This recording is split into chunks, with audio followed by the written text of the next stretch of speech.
Welcome back. آغاز میں آپ کو بتائیں، ایرانی صدر ابراہیم رئیسی کا ہیلی کاپٹر آذربائیجان سے واپسی پر حادثے کا شکار ہو گیا۔ ایرانی حکام نے بتایا ہے خراب موسم کی وجہ سے ایرانی صدر کے ہیلی کاپٹر نے ہارڈ لینڈنگ کی۔ عرب میڈیا کے مطابق ہیلی کاپٹر میں ایرانی وزیر خارجہ حسین امیر عبداللہیان بھی وہ سوار تھے۔ ہیلی کاپٹر کو حادثہ ایران کے مشرقی صوبے آذربائیجان میں پیش آیا۔ ایرانی حکام کے مطابق حادثے کے مقام سے تشویشناک اطلاعات مل رہی ہیں۔ ایرانی صدر اور ان کے وفد متعدد ہیلی کاپٹرز میں سوار تھے۔ انتہائی خراب موسم کی وجہ سے ہیلی کاپٹر پائلٹ سے رابطہ نہیں ہو سکتا۔ ہیلی کاپٹر لینڈنگ کی جگہ پر پہنچنے کے لیے 14 ٹیمیں روانہ کر دی گئی ہیں۔ ریسکیو ٹیمیں ایرانی صدر کے ہیلی کاپٹر کی لینڈنگ کا مقام تلاش کر رہی ہیں۔ لینڈنگ کے مقام پر تیز بارش ہو رہی ہے۔ ایرانی شہر مشہد میں صدر ابراہیم رئیسی کے لیے دعائیں، بڑی تعداد میں لوگ جمع ہیں جہاں پر دعائیں کی جا رہی ہیں۔ ایران کے سرکاری ٹی وی نے شہریوں سے صدر کی سلامتی کے لیے دعاؤں کی اپیل کی ہے۔ دوسری جانب آیت اللہ خامنائی کی زیر صدارت ایرانی سپریم کونسل کا ہنگامی اجلاس بھی جاری ہے۔ ترجمان ہلال احمر کا کہنا ہے ریسکیو ٹیم ہیلی کاپٹر لینڈنگ کی جگہ پر جلد پہنچنے والی ہے۔ ایرانی صدر ابراہیم رئیسی کا ہیلی کاپٹر آذربائیجان سے واپسی پر حادثے کا شکار ہوا۔ ایرانی حکام نے بتایا ہے کہ خراب موسم کی وجہ سے ایرانی صدر کے ہیلی کاپٹر نے ہارڈ لینڈنگ کی۔ عرب میڈیا کے مطابق ہیلی کاپٹر میں ایرانی وزیر خارجہ حسین امیر عبداللہیان بھی سوار تھے۔ ہیلی کاپٹر کو حادثہ ایران کے مشرقی صوبے آذربائیجان میں پیش آیا۔ ایرانی حکام کے مطابق حادثے کے مقام سے تشویشناک اطلاعات ملی ہیں۔ ایرانی صدر اور ان کا وفد متعدد ہیلی کاپٹرز میں سوار تھا۔ انتہائی خراب موسم کی وجہ سے ہیلی کاپٹر پائلٹ سے رابطہ نہیں ہو سکا ہے۔ ہیلی کاپٹر لینڈنگ کی جگہ پر پہنچنے کے لیے 14 ٹیمیں روانہ کر دی گئی ہیں۔ ریسکیو ٹیمیں ایرانی صدر کے ہیلی کاپٹر کی لینڈنگ کا مقام تلاش کر رہی ہیں۔ لینڈنگ کے مقام پر تیز بارش ہو رہی ہے۔ ایرانی شہر مشہد میں صدر ابراہیم رئیسی کے لیے دعائیں، بڑی تعداد میں جمع لوگ دعائیں کر رہے ہیں اور ایران کے سرکاری ٹی وی نے شہریوں سے صدر کی سلامتی کے لیے دعاؤں کی اپیل کی ہے۔ دوسری جانب آیت اللہ خامنائی کی زیر صدارت ایرانی سپریم کونسل کا ہنگامی اجلاس بھی جاری ہے اور ترجمان ہلال احمر کا یہ کہنا ہے کہ ریسکیو ٹیم ہیلی کاپٹر لینڈنگ کی جگہ پر جلد پہنچنے والی ہے۔ تو ایرانی صدر کا ہیلی کاپٹر حادثے کا شکار ہوا ہے۔ صدر ابراہیم رئیسی اور ساتھیوں سے رابطہ منقطع ہو گیا ہے۔ ایرانی حکام کی جانب سے یہ بتایا جا رہا ہے کہ حادثے کی تصدیق کرتے ہوئے انہوں نے بتایا کہ موسم خراب ہونے کی وجہ سے حادثے والی جگہ پر رسائی اور اسکواڈ سے رابطہ نہیں ہو رہا۔ ایرانی صدر مشرقی آذربائیجان میں ڈیم کا افتتاح کرنے پہنچے تھے اور واپس تہران آ رہے تھے۔ وزیر خارجہ بھی صدر کے ہمراہ تھے۔ ہیلی کاپٹر لینڈنگ کی جگہ پہنچنے کے لیے اس وقت 14 ٹیمیں روانہ کر دی گئی ہیں۔ ٹیمیں ہیلی کاپٹر تک پہنچنے کی کوششیں بھی کر رہی ہیں۔ ایرانی سپریم کونسل کا ہنگامی اجلاس بھی بلا لیا گیا ہے اور یہ اجلاس ابھی بھی جاری ہے اور ایرانی ٹی وی پر ریاست کی جانب سے دعاؤں کی اپیل بھی کی گئی ہے۔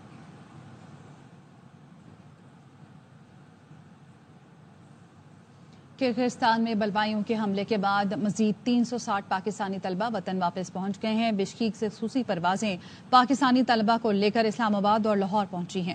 دونوں طیاروں میں 180 طلبہ سوار تھے۔ ایئرپورٹ پر اسٹوڈنٹس کے اہل خانہ اور حکام نے ان کا استقبال کیا۔ ایک اور خصوصی پرواز بشکیک سے مزید طلبہ کو لے کر آج رات وطن آئے گی۔ وطن واپس پہنچنے والے طلبہ کہتے ہیں کہ ہم اپنے پیسے خرچ کر کے آئے ہیں۔ پاکستانی سفارت خانے نے وہ مدد نہیں کی جو ان کو کرنی چاہیے تھی۔ اسٹوڈنٹس کے اوپر تو بہت فوکس کیا جا رہا ہے، لیکن وہاں پہ بہت سارے ایسے مزدور ہیں اور ان کے پاس ایون ویزا اپنے ایکسٹینڈ کروانے کے یا ایگزٹ ویزا لگوانے کے بھی پیسے موجود نہیں ہیں۔ ڈیفینیٹلی پے کر کے ہم تو اپنا ٹکٹ خود دے کے آئے ہیں۔ ایمبیسی کا ٹوٹل کوئی تعاون نہیں تھا، جو سیریس بات ہے۔ ہاں ہیلپ کر رہے تھے وہ نو ڈاؤٹ، لیکن اس طرح سے نہیں تھا۔ ہاسٹل کے اندر گئے تھے، کبھی توڑ پھوڑ بھی کی تھی، بچوں کو بھی مطلب ہراساں کیا تھا، خاص طور پر لڑکیوں کو، اور لڑکوں کو بھی مارا پیٹا تھا۔ کسی نے کوئی مدد کی، جو بھی کیا ہے ہم نے خود کیا ہے۔ ہم نے پیسے دیے ہیں، ہم نے اپنے لیے ٹکٹ ارینج کیے۔ لوکل پولیس کے بارے میں بتاؤں تو یہ سارے جو لوکل تھے ہمارے کوریڈور میں گھوم رہے تھے، ان کے ساتھ پولیس بھی گھوم رہے تھے، کچھ نہیں کیا ان لوگوں نے۔ میں اس رات وہیں پہ تھا جہاں پہ بشکیک میں سب سے بڑا حملہ ہوا ہے، VIP ہاسٹل میں 3 سے 4 گھنٹے یرغمال کو بنایا گیا اسٹوڈنٹس کو، وہیں پہ بچوں کا بھی وہاں پہ مارا جا رہا ہے۔ میرے بھائی، میرے دوست، میری فیملی اس قدر پریشان ہے۔ پاکستانی گورنمنٹ ہماری کوئی ہیلپ نہیں کر رہی۔ 95,000 کی پہلے بھی فلائٹ تھی، ابھی بھی 95,000 کی ہی ہے۔ ہم حکومت سے اپیل کریں گے گرین کوریڈور اوپن کریں تاکہ جن بچوں کے پاس ایگزٹ ویزا نہیں ہے وہ جلد از جلد جہاں پہ آ سکیں۔ ایمبیسی والوں نے کہا ہم لوگ ان کی ہیلپ کر رہے ہیں، لیکن ان لوگوں نے کوئی ہیلپ نہیں کی ابھی تک۔ حالات ابھی تو کچھ نارمل ہوئے ہیں، مطلب اتنے اچھے نہیں ہوئے ابھی تک، ابھی بھی وہ تنگ کر رہے ہیں. لوکل جو ہیں کافی سارے, ہم باہر نہیں جا سکتے, ہم سامان نہیں خرید سکتے, نہ کچھ کھانے کے لیے. ابھی الحمدللہ حکومت سے جو فلائٹس وغیرہ کی نا منظوری دی ہے, ابھی 3 دن کی جو 3 فلائٹس آج بھی ہیں, تو 540 بندہ تو کچھ آ جائے. کرغزستان سے پاکستانی طالب علم مہر علی پشاور میں اپنے گھر پہنچ گیا. اہل خانہ نے مٹھائی تقسیم کی اور بکرے کا صدقہ دیا. مہر علی کی AY نیوز سے خصوصی گفتگو. بتایا حالات بہت خراب تھے. 600 کرغز لوگوں نے ہاسٹل پر حملہ کیا, دروازے توڑ کر اندر آئے, سب کو مارا, پیسے چھین لیے. ابھی بھی بہت سے پاکستانی طالب علم پھنسے ہوئے ہیں. ہاسٹل سے باہر نکلتے ہیں تو کرغز لوگ حملہ کرتے ہیں.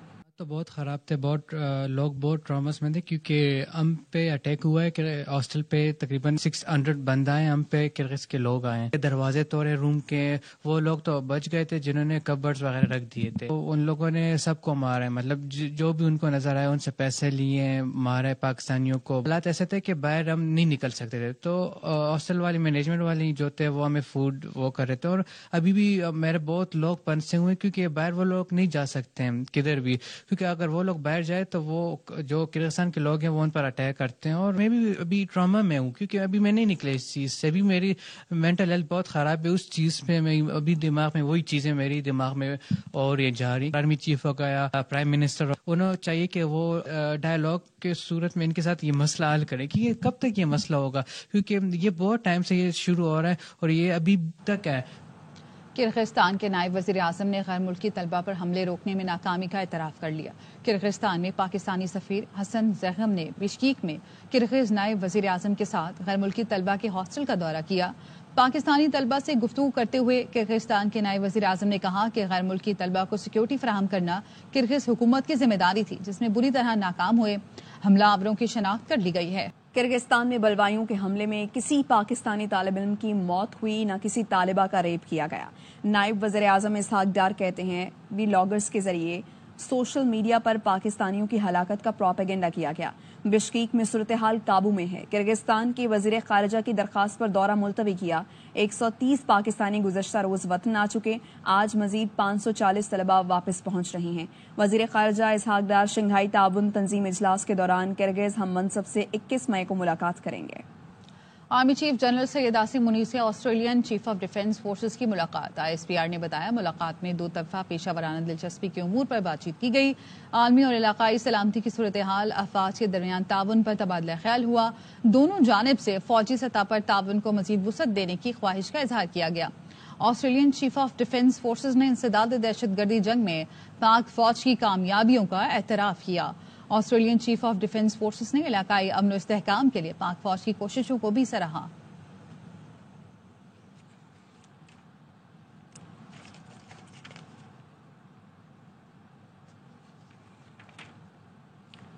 پشاور میں اس وقت امیر جماعت اسلامی حافظ نعیم الرحمان خطاب کر رہے ہیں. انہیں کوئی پریشانی نہیں ہوتی ہے اور حقیقت میں وہ خوف زدہ ہوتے ہیں کہ اگر غزہ کی یہ تحریک کامیاب ہو گئی تو پھر سارے امریکی ایجنٹوں کو بھی اپنے گھروں کو جانا پڑے گا.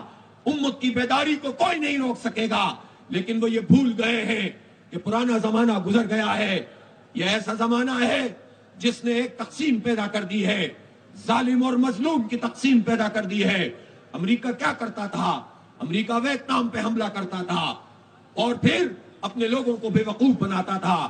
عراق پہ بمباری کرتا تھا, لاکھوں انسانوں کو قتل کرتا تھا, اپنے لوگوں سے کہتا تھا کہ ڈسٹرکشن اور ویپنز آف ماس ڈسٹرکشن یہ عراق میں. خبریں اور بھی ہیں لیکن یہاں وقت ہوا ہے ایک بریک کا. Welcome back. اور خبر آپ کو دیں, اسحاق ڈار اور سعودی وزیر خارجہ شہزادہ فیصل بن فرحان میں ٹیلی فونک رابطہ ہوا ہے. دونوں ممالک کے درمیان مضبوط 2 طرفہ تعلقات پر تبادلہ خیال کیا گیا. ترجمان دفتر خارجہ کی جانب سے بتایا گیا ہے کہ پاکستان اور سعودی عرب کے درمیان گہری اور پائیدار شراکت داری کو اجاگر کیا گیا. سعودی ولی عہد محمد بن سلمان کے دورہ پاکستان کی تیاریوں کا جائزہ لیا گیا. اسحاق ڈار نے زور دیا کہ پاکستانی عوام سعودی ولی عہد کے دورے کے بے صبری سے منتظر ہیں. دونوں رہنماؤں نے غزہ کی سنگین صورتحال پر گفتگو کی. باہمی تشویش کے دیگر اہم علاقائی اور عالمی پیش رفت پر بھی تبادلہ خیال ہوا. مشترکہ کوششوں و بات چیت سے خطے میں امن اور استحکام کو فروغ دینے کے عزم کا اعادہ کیا گیا. NA 148 میں ضمنی انتخاب، غیر حتمی نتائج، غیر سرکاری نتائج آنے کا سلسلہ جاری۔ 275 میں سے 83 پولنگ اسٹیشنز کا غیر حتمی نتیجہ۔ پیپلز پارٹی کے قاسم گیلانی 24,631 ووٹ لے کر آگے ہیں۔ سنی اتحاد کونسل کے بیرسٹر تیمور 14,523 ووٹ لے کر دوسرے نمبر پر ہیں۔ قومی اسمبلی کی نشست یوسف رضا گیلانی کے چیئرمین سینٹ بننے کے بعد خالی ہوئی تھی، جبکہ پیپلز پارٹی کے کارکنان کی جانب سے بھرپور جشن منایا جا رہا ہے۔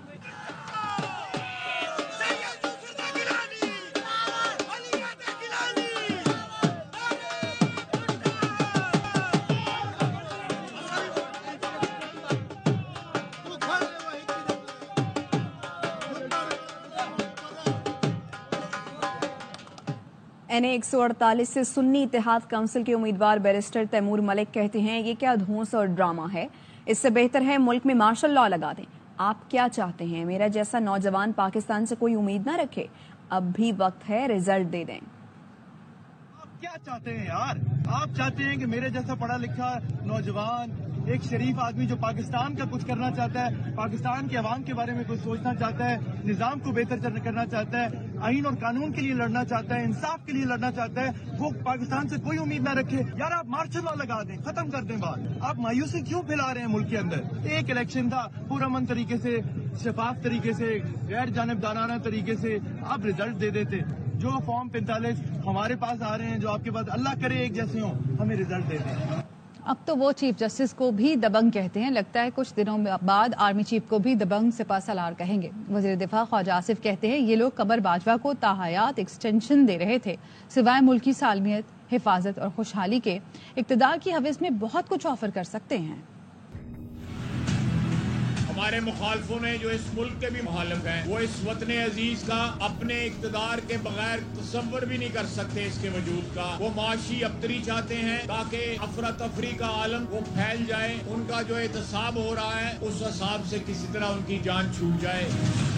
اب تو وہ چیف جسٹس کو بھی دبنگ آدمی کہتے ہیں، لگتا ہے چند دنوں کے بعد آرمی چیف کو بھی دبنگ سپہ سالار کہیں گے۔ وقت ذرا دور نہیں ہے، یہ اپنے اقتدار کی حوث میں یہ بہت کچھ آفر کر سکتے ہیں، سوائے اس ملک کی سالمیت، اس ملک کی حفاظت، اس ملک کی خوشحالی وہ کبھی بھی آفر نہیں کریں گے۔ آپ نے 4 سال ان کو آزما کے دیکھا۔ چیئرمین پاکستان علماء کونسل علامہ طاہر اشرفی کہتے ہیں ملک کی معاشی حالت اچھی نہیں، سیاسی استحکام لانا ہوگا، صدر اور وزیر اعظم قدم آگے بڑھائیں، سب کو ساتھ بٹھائیں۔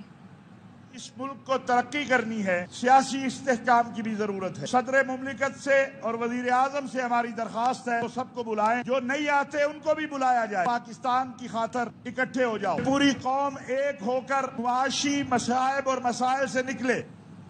خیبر پختونخوا میں کوئی ڈرون حملہ نہیں ہوا۔ پاک فوج اور ہمارا شروع سے یہی موقف ہے کہ کسی گھر میں بارودی مواد تھا جس کی وجہ سے دھماکہ ہوا۔ مشیر اطلاعات خیبر پختونخوا بیرسٹر محمد علی سیف کہتے ہیں وفاق ہمارے صوبے سے سوتیلی ماں والا سلوک کر رہا ہے، ہم سے 4 روپے یونٹ بجلی لیتے ہیں، عوام کو 64 روپے میں بیچ رہے ہیں۔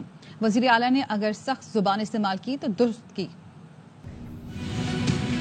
مرکز خیبر پختونخوا کے ساتھ ایک سوتیلی ماں والا سلوک کر رہا ہے۔ 4 روپے یونٹ ہم دے رہے ہیں، 64 روپے یونٹ لوگوں کو بیچ رہے ہیں۔ 1510 ارب روپے آپ نے بجلی کے پروفٹ میں ہمیں دینے ہیں۔ آپ ہم سے بجلی کا بل لے رہے ہیں، ہمارے لوگوں کو چور کہہ رہے ہیں جو بقایا جاتے ہیں۔ آپ ہمارے قرضے میں سے بھاگ لیں، لیکن ہمارے لوگوں کو چور نہ کریں۔ وزیر اعلیٰ نے سخت الفاظ استعمال کیے ہیں، یہ ہمارا حق ہے۔ حکومت نے بھی اور پاکستان آرمی نے بھی اپنا موقف دے دیا ہے۔ ہمارا یہی کہنا تھا پہلے دن سے ہی کہ یہ ڈرون حملہ نہیں تھا، وہ ایک ایکسپلوزیو مٹیریل تھا اس گھر میں، اس کی وجہ سے دھماکہ ہوا۔ صوبائی حکومت خیبر پختونخوا کا پنجاب کے کسانوں سے گندم خریدنے کا اعلان۔ صوبائی وزیر خوراک طاہر شاہ کہتے ہیں پنجاب سے درآمدی گندم بالکل نہیں خریدیں گے، اگر کسی افسر نے درآمدی گندم کی خریداری کی کوشش کی اور اس میں ملوث پائے گئے تو ان کے خلاف آخری حد تک کارروائی کریں گے۔ نے 6 لاکھ ٹن گندم کی خریداری کا ہدف دیا ہوا ہے، جس میں پہلے 3 لاکھ میٹرک ٹن گندم ہم خرید رہے ہیں۔ 40 کلو گرام کی قیمت ہے 3900 روپے۔ پہلے ہم نے 10 دن جو ہے وہ لوکل گروورز کو دیے تھے۔ 17 تاریخ کے بعد پنجاب کے گروورز ہیں، پنجاب امپورٹڈ گندم بالکل نہیں خریدیں گے۔ اگر کسی نے امپورٹڈ گندم لانے کی کوشش کی یا اس کا پتہ چلا تو ان افسران کے خلاف آخری حد تک ہم جا سکتے ہیں کہ ان کو ٹرمینیٹ کیا جائے۔ پنجاب حکومت نے گندم کی اسمگلنگ روکنے کے لیے اہم شاہراہوں پر چیک پوسٹ قائم کرنے کی ہدایت کر دی، نوٹیفیکیشن جاری۔ آٹا ملز ایسوسی ایشن کے ذرائع کا کہنا ہے حکومت پابندیاں لگا کر کسان کے لیے مزید مشکلات پیدا کر رہی ہے۔ خیبر پختونخوا نے 3 لاکھ ٹن گندم کی ڈیمانڈ کی ہے۔ کے پی حکومت پنجاب کی گندم 3900 روپے فی من خرید رہی ہے۔ پنجاب کی اوپن مارکیٹ میں گندم 2800 سے 3000 روپے من فروخت ہو رہی ہے۔ پنجاب میں گندم کی نقل و حمل پر پابندی کی خبریں سمجھ سے بالاتر ہیں۔ پنجاب میں کسان پریشان ہیں۔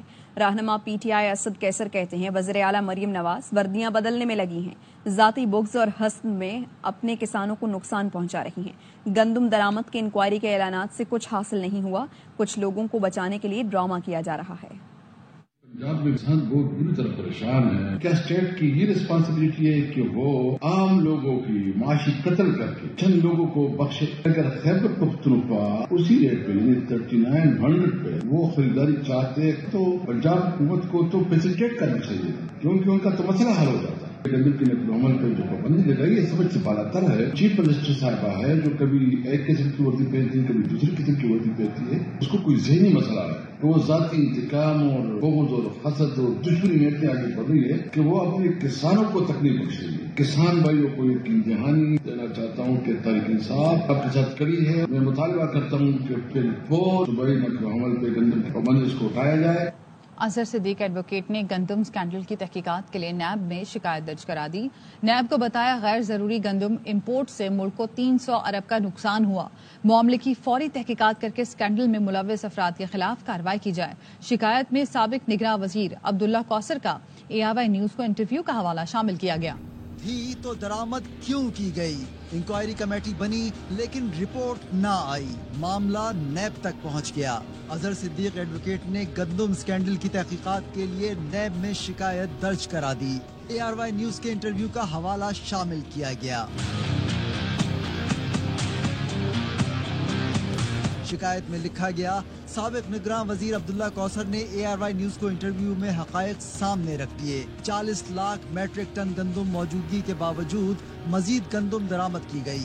کیپٹن ریٹائرڈ محمد محمود سیکرٹری فوڈ سیکیورٹی تھے۔ میں 11 سپٹمبر کو آیا ہوں منسٹر، یہ کوئی سمری اس سے پہلے کی شاید انیشیٹ ہوئی تھی۔ میں نے یہ رائے دی تھی کہ صاحب ابھی ہمارے پاس گندم ہے، ابھی منگوانے کی ضرورت نہیں ہے۔ تحریری شکایت میں نیب کو بتایا گیا کہ غیر ضروری گندم امپورٹ سے ملک کو 300 ارب کا نقصان ہوا۔ شکایت میں پاسکو، فوڈ ڈپارٹمنٹ پنجاب، وزارت کامرس اور خزانہ کو ذمہ دار ٹھہرایا گیا ہے۔ شکایت کی کاپی صدر، وزیر اعظم، رجسٹرار سپریم کورٹ اور لاہور ہائی کورٹ کو بھیج دی گئی۔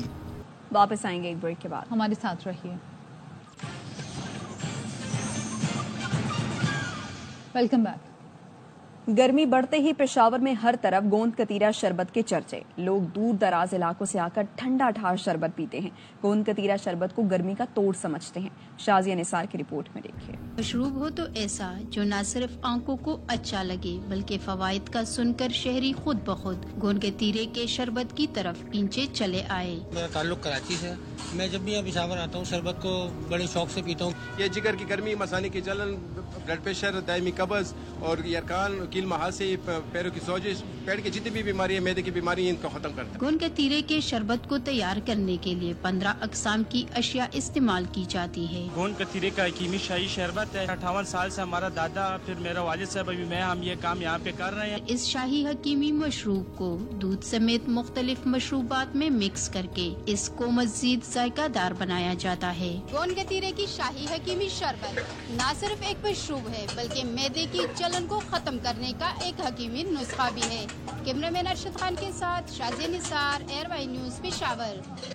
ایڈونچر کے شوقین اب ہوں گے خیبر پختونخوا کے سیاحتی مقامات پر مختلف ایڈونچر سرگرمیوں سے لطف اندوز۔ گلیات میں مختلف گیمز پر مشتمل ایڈونچر تھیم پارک کا افتتاح کر دیا گیا۔ راجہ ہارون کی رپورٹ۔ خیبر پختونخوا کے سرسبز پہاڑی سیاحتی مقامات کا رخ کرنے والے سیاح اب سیر و تفریح کے ساتھ ساتھ ایڈونچر سرگرمیوں سے بھی لطف اندوز ہوں گے۔ گلیات نتھک گلی میں سیاحوں کے لیے 50 سے زائد ایڈونچر گیم پر مشتمل ایڈونچر تھیم پارک کا افتتاح کر دیا گیا۔